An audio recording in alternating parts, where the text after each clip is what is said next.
During the official launch in May 2004, the operationalization of the Peace and Security Council marks an ambitious, if not unrealistic, assessment of African states, a historic watershed in Africa's progress towards resolving its conflicts and the building of a durable peace and security order. This is another way of saying that the Peace and Security Council represents the institutional expression of what Ali Mazrui called Pax Africana, a peace protected and maintained through the leadership and exertion of Africa. Or, as the Peace and Security Council Protocol's preamble put it, the Peace and Security Council is established to ensure that Africa, through the African Union, plays a central role in bringing about peace, security, and stability on the continent. As the Peace and Security Council's experience through its various efforts is illustrated, Pax Africana is now beyond the realm of the possible. It mobilized various credible, even some landmark responses to conflicts and crises on the continent using preventive diplomacy, mediation, peace support operations, and suspension in cases of unconstitutional changes of government. Yet, as the security situation on the continent goes from the frying pan to the fire, including in Sudan, where the Peace and Security Council invested much of its diplomatic time and efforts, questions abound on whether the continental body is on a losing streak in recent years in its fight for peace and security. This is Amani Africa Dispatch, our videocast on current political, governance, and peace and security affairs of continental and multilateral policy importance.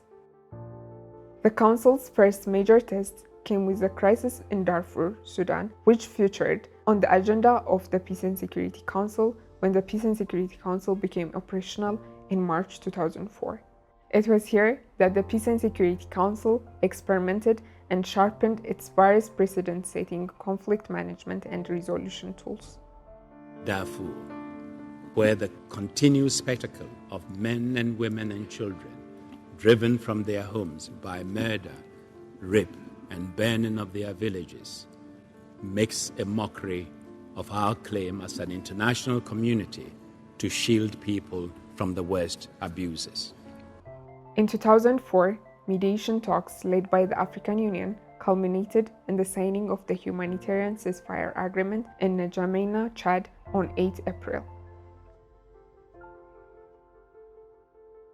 As a follow-up, it was in Darfur that the Peace and Security Council deployed its first peace support operation. The AU mission to Sudan, the African Union mission to Sudan, provided the first international presence in Darfur. The mission started in 2004 with 60 military observers and 300 troops. The mission later evolved into a full-fledged peace support operation with its size reaching 7,000 troops by 2006. Despite being confronted with a limited mandate, insufficient troops, a lack of political will, and inadequate equipment, the mission was successful in reducing violence. Through strategic negotiations, it also managed to prevent certain attacks from occurring. The African Union mission in Sudan also laid the groundwork to the first and historic United Nations and African Union mission known as United Nations African Union Mission in Darfur. It's also here in Darfur that the Peace and Security Council for the first time established a high-level panel, the AU High-Level Panel on Darfur, which later became the AU High-Level Panel on Sudan, setting an example for the High-Level Panel as a model of the African Union's diplomatic action for mediation and peacemaking. Fast forward to today, Sudan once again finds itself in turmoil, following the war that broke out on 15 April 2023 between the Sudan Armed Force and the paramilitary Rapid Support Forces. Almost 14,000 fatalities have been recorded since April 2023, with about 10 million Sudanese displaced and over 24 million people in need of humanitarian aid. Recent data shows that a large number of people face imminent famine. Despite its early engagement, in subsequent months, it lost momentum and dented its credibility as it failed to mobilize effective response to the situation in Sudan. unable to bridge the widening gulf between people's expectation of it and its actual delivery, the African Union ran into a serious legitimacy crisis. Despite the plight of Sudanese civilians caught up in this destructive war and the African Union's claim for leadership, the Peace and Security Council and the African Union in general did not go beyond expression of concern and condemnation of breaches of violations of human rights and international humanitarian law.